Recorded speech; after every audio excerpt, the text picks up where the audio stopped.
Today, we are going to discuss the end of segregation in the United States and two of the civil rights acts that were passed during this time.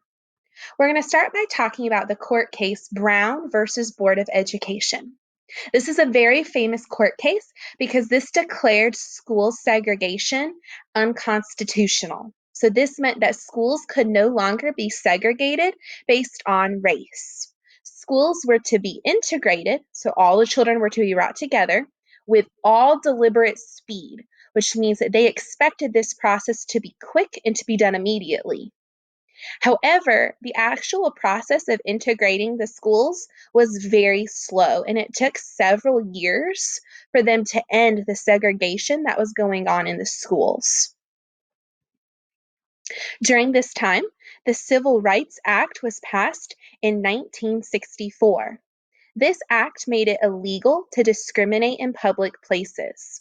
If you remember, we saw a lot of pictures that showed how people had to use different water fountains, or they had to go into different restaurants, or some people couldn't even go to the restaurant.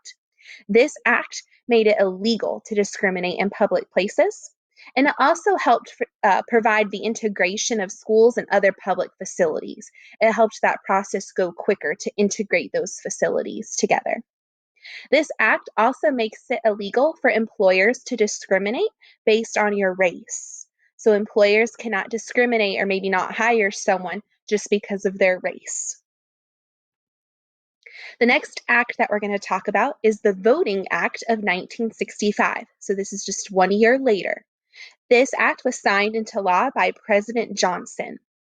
Remember back when you guys took the literacy test? And that was a test that was given to people in order they had to pass it in order to vote. This act makes that illegal. You cannot deny people the right to vote based on the result of their literacy test. So this allows everybody to have the right to vote, no matter what. This act, however, required special enforcement in areas that had a lot of discrimination.